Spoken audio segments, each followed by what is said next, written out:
Hello, my name is Beatrice Wilson. I'm the creator and one of the hosts of All Fired Up on Blog Talk Radio. Last night, about 10:30 p.m. Central Time, Mr. Obama announced that Osama bin Laden was killed by American forces in Pakistan. The news was preceded by reporters who had confirmation and were in shock and surprise at the good news they were able to convey to the American public this late Sunday night. Historically, Sunday nights are not the norm for a late-night announcement by U.S. presidents, so it was with great concern and anticipation that we waited for the news from 10 p.m., which was the scheduled time of Obama's announcement, to 10:30 p.m., when Obama actually spoke. Of course, by that time, most of America, via Fox News, Twitter feeds, and Internet news flying on Facebook, had already heard and were ablaze with shocking reports.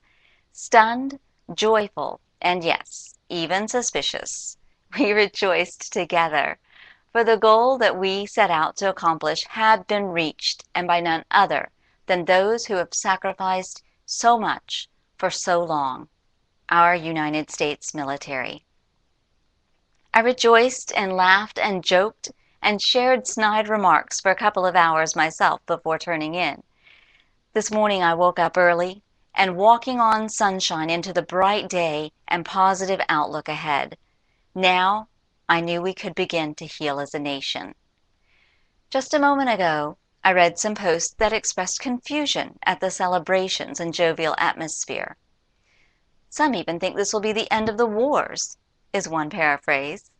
Also something like, "Do you think this will bring our servicemen home?"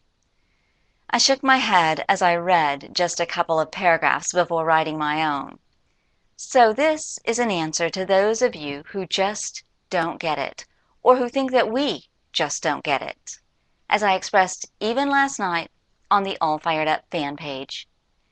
This reality is much like a healing ointment for the families, friends, and loved ones of those killed on 9/11, for the onlookers who felt the emptiness of helplessness, for the witnesses who will forever be tortured by the memory of what they saw and heard and felt, for the heroes who worked to rescue those trapped, and for those who gave their time, resources, and energies toward the cleanup, for the hearts and souls of Americans everywhere.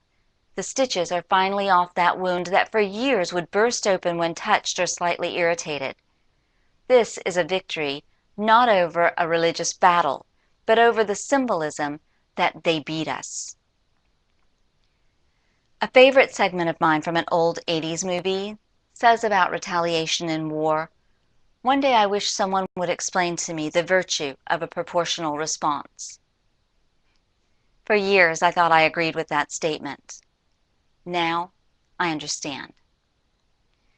The war itself will go on and may escalate for days or months because of this kill. Still, America stands strengthened in heart and enthusiasm. I believe healing will follow the unity that we felt at the time of hearing the news Osama bin Laden, mastermind behind the 9/11 attacks on American soil that killed nearly 3,000 innocents almost 10 years ago, was confirmed dead today. He was killed by an American bullet. Vindication doesn't have to be the finality of a war.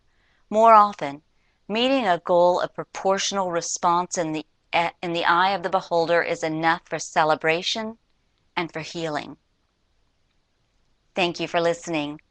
May God bless and keep our United States military and intelligence officers, and may God continue to bless the United States of America.